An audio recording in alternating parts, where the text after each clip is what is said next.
Саған қажет мотивация. Мотивация өзін өзі жетілдіру үшін маңызды. Мотивация шабыттандырады және алға қойған мақсатқа жетуге көмектеседі.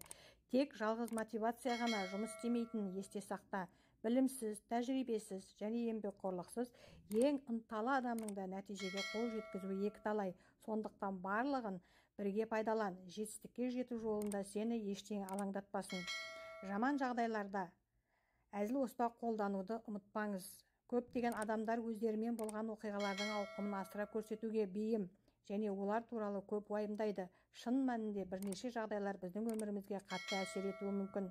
Әзіл сіздің қорқынышыңыздан бас тартуға және өмірдің жалғасып жатқанын еске түсіруге көмектеседі. Келесі жолы жаман нәрсе болған кезде ол туралы әзіл айтып көріңіз. Бұл стрессті жеңілдетеді және не болып жатқанын байсалды бағалауға мүмкіндік береді. Әртүрлі ойлар қорқынышты күшейтеді, әрекет оны бұзады. Сәтсіздік қорқынышына, жеңіске деген құлшыныстан асып түсуге жол берме және өз қорқынышыңа болашағыңды анықтауға жол берме. Қалаған нәрсең үшін күреспесең, жоғалтқаның үшін жылама. Ең бастысы сабырлы болуды ұмытпа. Ұзақ мерзімді перспективада шыдамды бол. Шын мәнінде маңызды нәрсеге қол жеткізу үшін жылдар қажет болуы мүмкін. Және қысқа мерзімді перспективада жылдам бол. Күн сайын максимум күшіңді сал. Бұл табыстың басты құпиясы. Бай және кедей адамдардың хоббиі, бай адамның хоббиі қарапайым адамның хоббиінен түбегейлі ерекшеленеді. Себебі олардың басты айырмашылығы ауқатты адамдар уақытының көп бөлігін өзін-өзі дамытуға, спортпен айналысуға, инвестицияға салуға және өз бизнесін құруға арнайды. Бай адамдар ойлауы мен дүниетанымның арқасында бай болады. Кедей адамдарға ең алдымен басқалар сияқты болуға ұмтылу және ақшаға деген теріс көзқарас бай болуға кедергі жасайды. Тыныштықта отырып үйрен, бос болмау тек өнімділікті төмендетеді. Кейде ештеңе істемей отыру миды дұрыс қалыптастыруға және қазіргі уақытқа назар аударуға жақсы тәсіл. Уақытты үнсіз өткізіңіз, интернетке кірмеңіз және жұмыс туралы ойламаңыз. Бұл шоғырлануды және шығармашылық туралы ойлауды жақсартады. Сондықтан күнтізбеңізде басқа тапсырмалармен бірге ештеңе істемейтін уақытты жоспарлаңыз.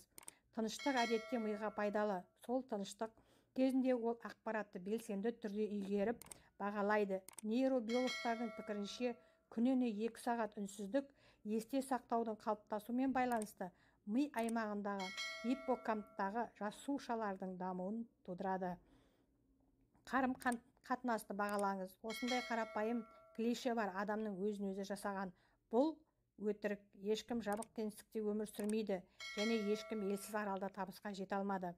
Дүниедегі барлық нәрсе адамдардың өзара әрекетіне негізделген. Егер сіз бастық болсаңыз, онда сіз өзіңіздің қол астыңыздағы адамдармен, егер сатушы болсаң, клиенттермен, егер артист болсаң, жұртшылықпен қарым-қатынас орнатуыңыз керек.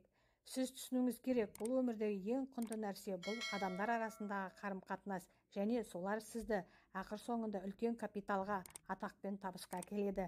Адамдарға деген көзқарасыңызбен жұмыс жасаңыз. Олар әлеуметтік баспалдақтың қандай сатысында тұрса да. Жетістікке жетуге көмектесетін орта. Жасыратын жоқ, біз айналамызды қоршаған адамдардың бейнесіміз. Басқаша айтқанда, өзіңді шартты түрде жетістікке жеткен адамдармен қоршай отырып, сен жетістікке қол жеткізе аласың. Ақша қуаты таусылмас үшін біздің айналамызда кімдер болуы керек? Біріншіден, шаршамайтын еңбекқор адамдар. Егер сені бизнес дегенде жанып кетуге бейім және шаршамайтын еңбекқор адамдар қоршаса, олардың құлшынысы мен жігері сені ынталандыра түседі. Екіншіден, табанда оптимистер. Әртүрлі зерттеулердің нәтижесінде және жеке тәжірибе көрсеткендей, адамдар бақытты болса, әлде қайда жақсырақ, тиімдірек және қуанышпен жұмыс жасайды. Қалай деген сұрақ қойғыштар. Үшіншіден, табысты кәсіпкер болу үшін сен өзің және бизнесің туралы үнемі сұрақтар қойып отыруың керек.